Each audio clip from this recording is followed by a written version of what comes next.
Hey guys, welcome to the Regal Gentleman YouTube channel at my house.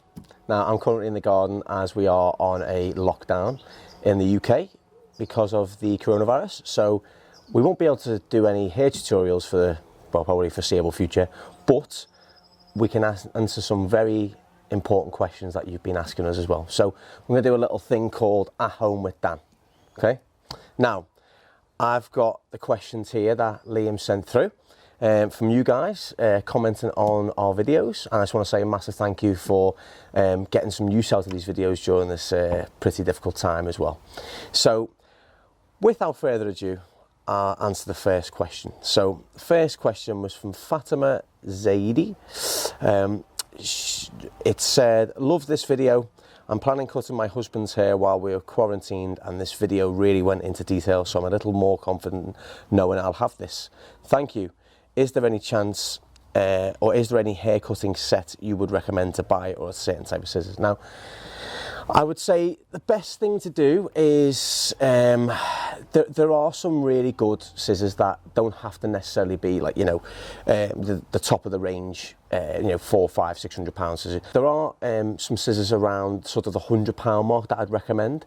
They would be what I would give when I have my apprentices. I would recommend them to get, because they're very good. You're not paying a fortune for them. But again, you know, they are, you know, barbershop standard scissors. So I'd say look around the £100 mark.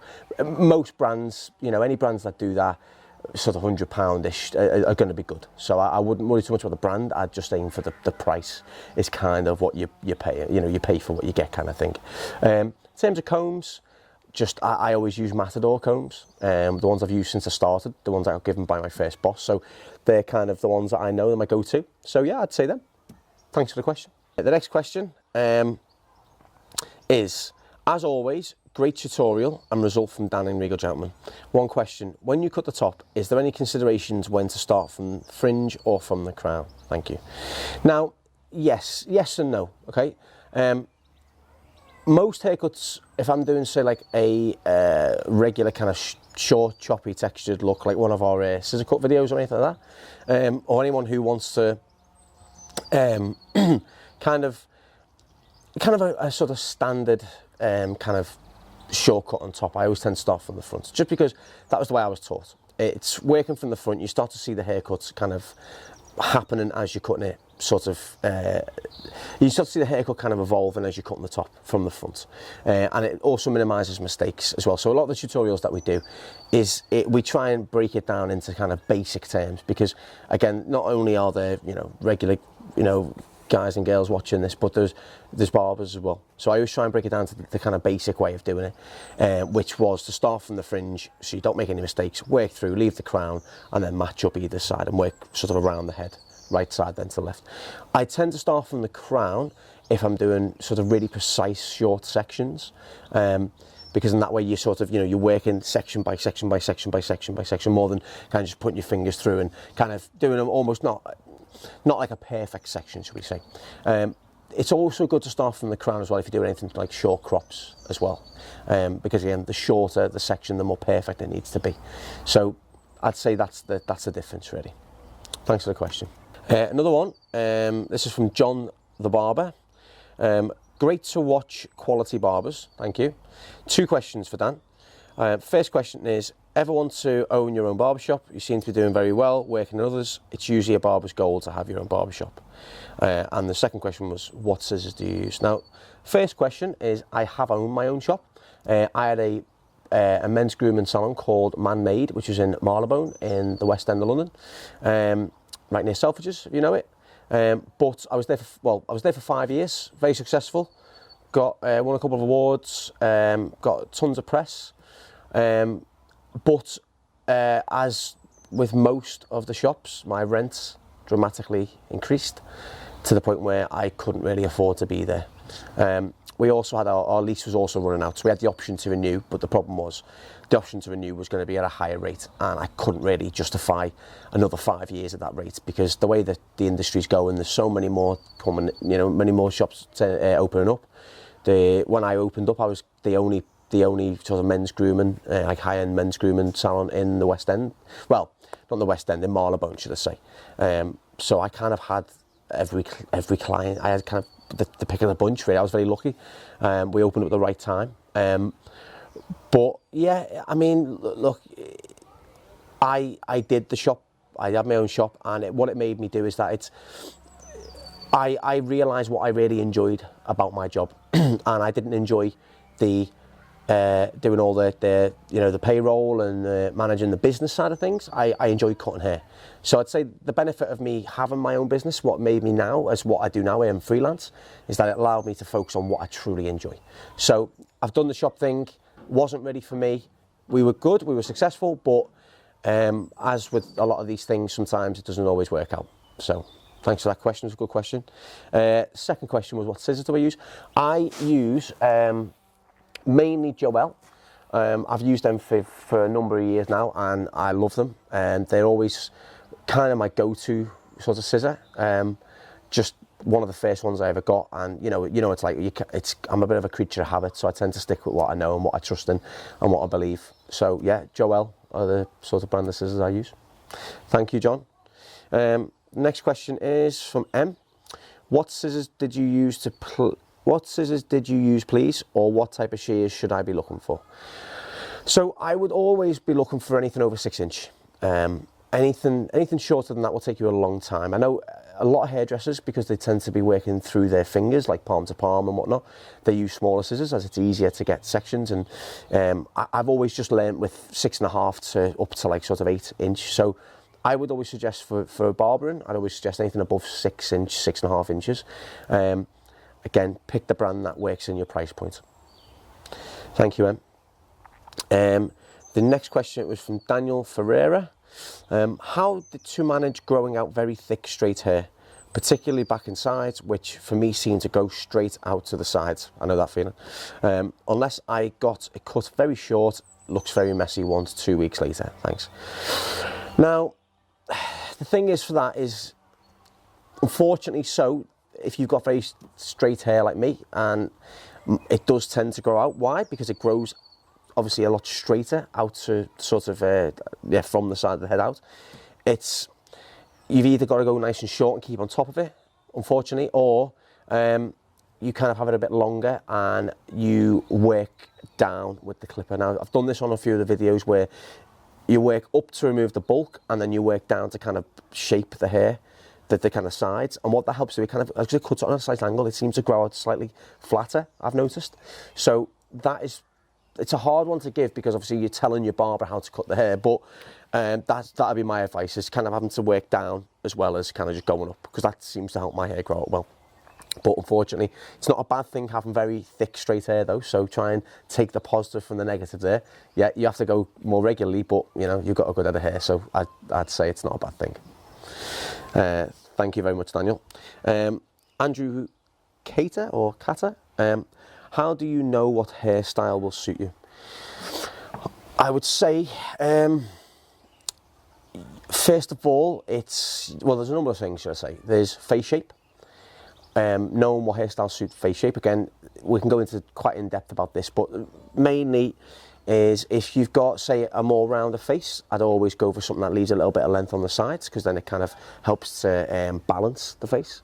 If you've got a very angular face, so like say anything like an oval or heart-shaped face, basically where you've it's quite square at the top and then it angles in, you can always go a little bit shorter there, but maintain some corner, some height through here. And sometimes it's trial and error as well. Because sometimes there have been times where I don't think I'm going to suit something, then I get it done and I'm like, oh, actually, I kind of like that.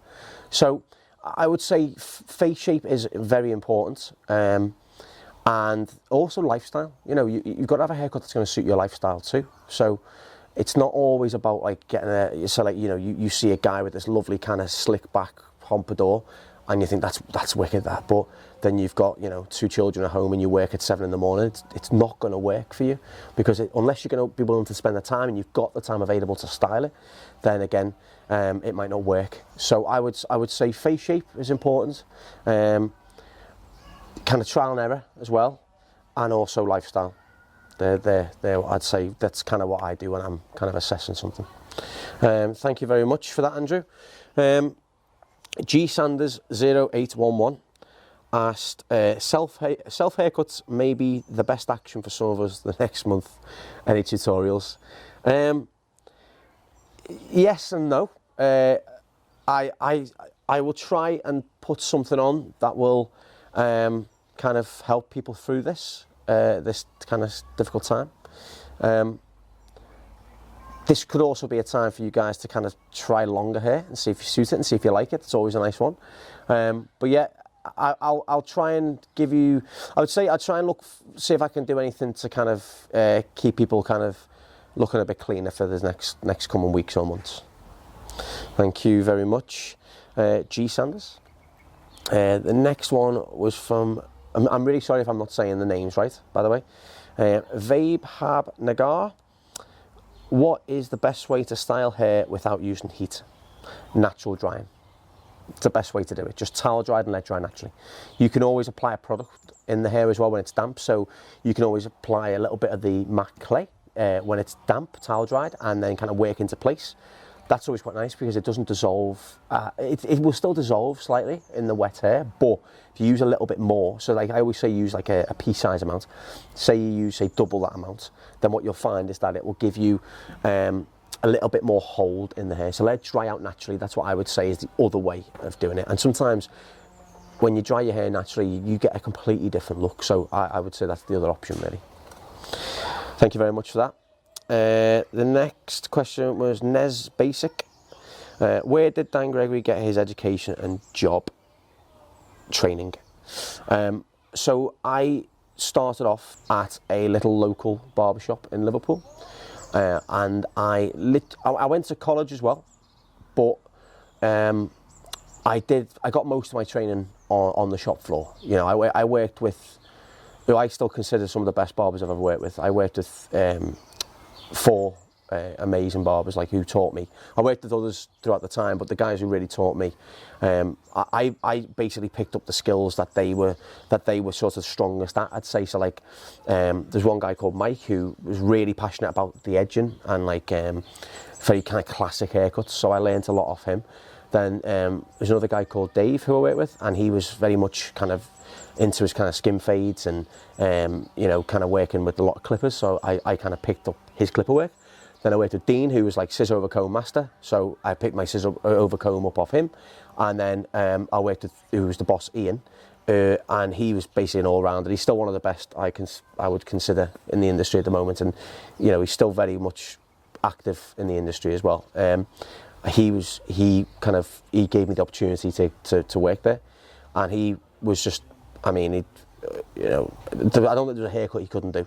So whenever I got the chance to watch him, I watched him as well. And I always remember there's one time when Ian was off, and I'm sure he knows this. Ian was off, and there was a spare chair because one of the guys was on holiday, I think, and it was a very busy day. We used to have like a queue of like up to about 3.5 hours on a Saturday, and I'd started kind of on working on clipper work, so just doing like, you know, number 1, number 2, 2 into a 1, you know, that kind of stuff. And this guy I'd been doing a clipper haircut, and this guy with kind of like an old man's kind of slick brush back haircut sat in the chair, and I just looked at Dean, and Dean was like, just go for it. So I kind of just had to just kind of build my confidence, be like, okay, I know what I'm doing, I've watched this enough times, I know what to do, and I did it. And he paid for the haircut. I think he tipped me a £5 as well, £5 if that, you know, if anyone watching not from England. And I just kind of, that was the kind of starting point for me, was when I thought, okay, I've just done another haircut other than a clipper cut. And then, you know, I kind of slowly kind of got into that. But that was kind of, the education was kind of done, I would say, primarily of watching and practicing. And again, you know, you've got to practice at home. You've got to spend the time at home. Any time you have, you know, any free time you've got is just learning and watching and practicing as well. So taking what you watch, put it into practice.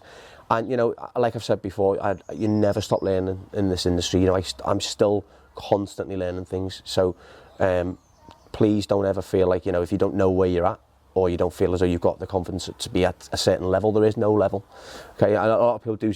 You know, I'm very grateful for the comments that you may say on, you know, on the videos, that, you know, the level you say I'm at, but when you're in it, you don't see it. So I would always suggest, don't be, you know, just, you're at a good level. Okay, for what you're at a good level, and you can always get better, and that's the way I feel as well. So yeah, thanks for that question. Really interesting question. Next one was from Craig Harriet.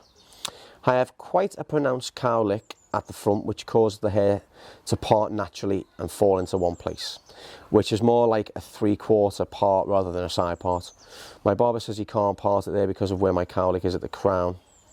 Okay, he claims if he parts it where I think it should go, then the crown will stick up at the back. I'd say your barber's right, because he knows we don't tend to not do something for the sake of it. But if he's saying that if I'm guessing, if your crown is on one side, your crown is on the left-hand side, and you've got a cowlick on the right-hand side, and you want to part it to the left, it might not work, because as it's coming over, it's got to sit over the crown. So we always try and tend to part from the crown down to the recession point. So what he's saying is, I'm guessing, without being able to see it, is that if you're parting it over, your crown's going to stick up. So I would say, if I'm right, then your barber's right. So take his advice. Thank you very much, Craig. Another one from Vishal Jain. Sorry if I have said it wrong. How to know which haircut suits my face? Now, the best way to look at it is find out what your face shape is first. So if you've got a round face, then hair on the sides, a little bit more hair all over generally works better. Or if you still want something quite short, try and maintain it's only short around the very bottom by the ears and the side bends, and kind of keep them very nice and square. If you've got a heart-shaped face, oval-shaped face, anything short, as long as you're not going too high, works all right. I'd say a heart-shaped face is probably the only face shape you can get away with anything, like even including a shaved head. I'd probably say if you look at like David Beckham, for example, his kind of face shape, he's kind of got a very good face shape for most hairstyles. I mean, I know he's had a few questionable ones, but he's had more good than bad, right? So, and I've just noticed as well, he's just shaved his head, and I'm pretty sure he looks good with it. So he's very lucky. He's got that kind of heart-shaped face. So I would say that's the best face shape for any hairstyle, within reason. If you've got a very long face, obviously try and keep the top short. If you've got a very sort of short face or a very wide chin, I would always say keep a bit of length in there to kind of balance the chin into the sides. But yeah, it's again, trial and error a lot of the time. You know, you'll find what works for you, you know. But I'd always find out exactly what your face shape is first. There's a lot of ways you can find that. If even you Google face shapes, it comes up with so many. And you can you'll be able to see what works for you. You'll be able to see certain points of like the length and the points of where you're looking for as well. So if you're looking for, like, say, a heart-shaped face, it tends to be sort of, you know, you'll find a line split down the middle in a sort of cross, and it'll be like the points are wider here than here, or the jawline is kind of, it's got a point to the bottom of the chin that comes up in a straight line. Some people, as you know self, if you've got a very wide jaw, it'll kind of come down like this. So there's a lot of things out there online. Thanks for the question, Vishal. Another one is from Jigger Higger, great name.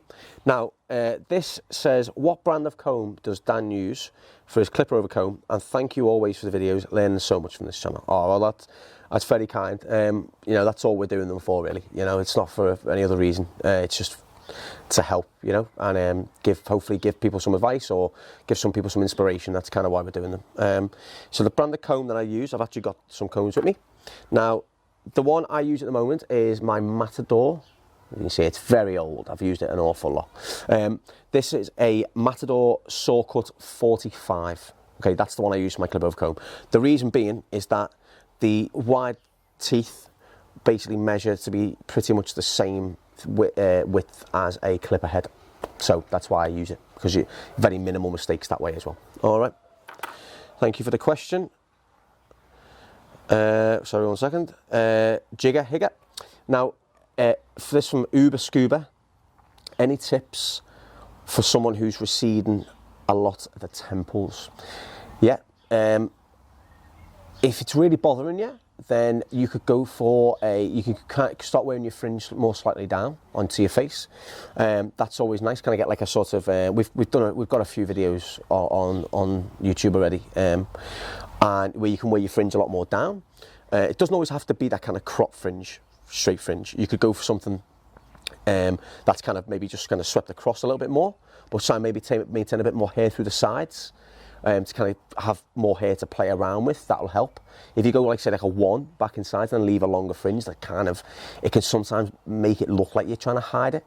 So try and keep a bit more length on the sides. Again, a crop fringe is always nice, but maybe it doesn't have to be quite blunt. It could be more chopped into. Yeah, I would say stay away from anything kind of off your face. That's probably the best advice. Thank you very much, Uber.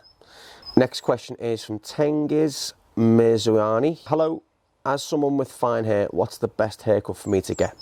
To give some info, I'm 20 years old. Thanks. So, finer hair, I would say keep it short. Don't leave it too long, because what happens is when it's finer, any product that you tend to apply, even on my clay, can tend to clump the hair together, so it will almost separate the hair more. Again, any wet look products will do that as well, like gels, pomades. They'll tend to clump the hair together. So I would say keep your hair to probably not more than an inch, inch and a half, and then use very matte products as well. They'll really, really help.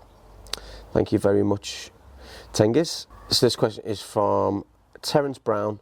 What is the origin of Dan's accent? I am a Scouser. I'm from Liverpool. That's my accent. I believe the origin of the accent comes from Irish and Norwegian. If I think that's what they said in my history class, then that's where the origin of my accent comes from. But I think anyway. But thanks for the question, Terence. So this one is from Marcel. Hi, my question is about my hair. I have rather fine hair at the top and it's quite flat, no volume in brackets. I recently cut my hair short at the sides and left it mid-long at the top. How should I best style it? To put some product in it or just hair dry it? I would blow dry it because that is going to get the best volume. I would apply something like a salt spray or anything that's going to give you a base for volume. So there's a lot of products out there now that you can use for volume, but I would say a salt spray is always good for that. I know I've kind of got my 2 super products. I've got a salt spray and a matte clay, because they are the ones I use the most on, and they're probably the most universal products. So a salt spray, when you dry it with heat, will kind of plump the hair, but also kind of give it a bit of a kind of drier texture to it, so it feels thicker, which generally makes it look a bit thicker as well. And also, you can't just always use like your fingers to dry it. You've got to use a hairdryer as well. So you've got to use a brush. So any sort of round brush will really, really help that, because when you're working it through and you're working with the round brush, as you're kind of wrapping the hair around the brush, you're starting to really shape that hair as well, and it's starting to clump it together to give it that kind of height, and that's where the volume comes from. So yeah, I would say a salt spray and a round brush, and obviously a hairdryer would really, really help you there. But the hairstyle seems to be fine. If you're confident with the hairstyle, that's fine, I would say. Thanks for the question, Marcel. Next question is from Nicole Con E. Is it important for a barber to learn how to draw figures or doing art on hair? Because I really hate doing that, and I don't know if that's something I should fix. I wouldn't say it's important. I would only say it's important if that's what your clientele wants. If that's kind of what your clientele is becoming. Now, I used to do a lot of that kind of hair art or hair tattoo or whatever you want to call it back. Probably like 2005, I used to do an awful lot of it. I did a poster which was put up in Manchester on a billboard. I think it was near the Trafford Centre, which was with a brand called Duck and Cover, and I had to do their logo in the back of a head. And they put 5 heads up. Mine was in the middle, and it said, "Stand out. Don't be like something like, don't be just another head in the crowd." I think. So I've done them, but I probably haven't done one. I do one on my son. That's because he loves all the kind of footballer haircuts. So I do a pattern on my son's hair, but it's not my clientele anymore. So I've kind of lost touch with it. But I'd say if it's your clientele, maybe get some mannequin heads and have a practice, or get some willing male family members or friends to give it a go on. But yeah, I'd say if it's going to be your clientele, I'd try and learn it. Yeah. Thanks, Nicole. This one is from Cosru. What do you cover during a consultation? Interested to know more info. What goes? So I cover, well, my consultation starts with basically I do a cold read beforehand. So when my client walks in, because I've, thanks to these videos, I've gained an awful lot of new clients. which I apologise to my regulars for having to kind of get them in, trying to open up an extra day for everyone. But yeah, I always kind of cold read that person when they come in. So basically what I mean by cold reading is I look at what they're wearing, kind of look at the way they hold themselves, and I try and paint a picture in my mind of what they would like, you know, based on what they've also got, you know, what also style they're wearing now as well. So clothing, the way they kind of carry themselves a little bit, and obviously what their hairstyle's like now. So I do that, and then when they sit down, I just ask them what they would like. So I find out what they're in an ideal world, what is it they want to walk out with today. And then when they've told me that, I'll either agree with them or I'll give my honest opinion and say, I don't think that's going to work. So can I suggest this? I cover shampoo they use, conditioner they use, what styling product they've got. A lot of clients tend to bring their own styling products now to show me, which is really, really good. So one, I'd recommend to suggest that, because then you know exactly what they're going to wear when they leave. So you can always wear, you could give them the best product you've got, but they might not wear it. So you need to know what's going to work for them with their product they've already got, if they're not willing to change. Then I cover, you know, what's their lifestyle like? What do they do at home? What do they do for a job? And yeah, that's kind of it. Just get to know them a bit, and then get to know their hair and how they style out. What do they do? How do they apply their product is always a good one as well. So, you know, before we start, I'll be like, look, imagine you've got some product on your hands. How do you do it? So they'll go, okay, and most of them just put it into the hand, do this, and then go. So they end up with clumps. So I'll be like, okay, well, there's one we can talk about when it comes to style at the end, how to apply a product. It sounds so obvious, but it's really not sometimes. So yeah, I cover what they want, how they want their hair to be cut, what they do for a job, their lifestyle, what do they wear, what clothes do they tend to wear on a weekday and a weekend, what product they use, what shampoo and conditioner they use, because that does make a difference, and then what they'd like to achieve from the haircut with me. That's basically it. Sounds a lot, but it's about 10 minutes long. The next one is from, a name is in Russian, so I'm sorry I can't pronounce that. But if you remember who it is, then, you know, if you remember your question, then you know who I'm talking to. Hello, how did you get to this level? Simple answers really is hard work, dedication, and practice. Just kind of trying to say yes to most things, like, you know, any courses, any events, just going along. But yeah, main thing is just hard work, sacrifice. I've sacrificed a lot for this job. You know, there's a lot of things. I've sacrificed relationships, friendships. You know, not in nasty ways, but just in ways where, you know, you've got to focus on your job. You've got to focus on the craft and the job and the goal that you want. You can't please everybody, unfortunately. But yeah, I'd say dedication and hard work. Thank you very much. Michael Pham asked, I love clipper over comb. I always start with the top, do block graduation, and then clipper up with a 3 to clean the canvas up to the block. Everything I do after 1.5 is clipper over comb, since I'm afraid using guards will bring my guidelines up. Any tips with guards or blending with clipper over comb after the 1.5? To be honest, Michael, I'd probably be best seeing a video with this, because I'm trying to work out exactly what it is you want. So if Michael Pham could send us a video, that'd be amazing. I could answer it properly then for you. But I'll do my best now. I'll start at the top, blah blah blah blah blah blah. 3 clean canvas block. So first of all, I don't know why you're using a 3, because with the clipper over comb, if you're using the right comb, now you can get down to any length you want. And if you start with clipper over comb and then you're working down and then doing a 3, you're almost making more work for yourself. So I would say just be consistent with your sections, working for obviously longer to shorter in the graduation. So I'd say be consistent with your sections, and you won't need the 3. I get what you mean with the 1.5 if it's going to expose if it's going to bring your guidelines up. But then if that's their natural hairline, a 1.5 is so short, I don't know if it would make that much difference. But again, I think a video, Michael, that'd be amazing, because it's quite hard to really understand what you're doing. So if you could do just a video of you doing just that exact question, I'll answer it for you. Blink exclamation mark. Does Dan have any tips for when going down to skin? It's always a challenge to get rid of all the lines in a reasonable amount of time. Yeah, time is hard sometimes. I'd say the best advice is work down in graduation. If it's all about time, if you don't have the time to sort of put your guidelines in, put your skin line in, then working up from your skin line, because blending out a line is always the most time consuming thing. So what you could do is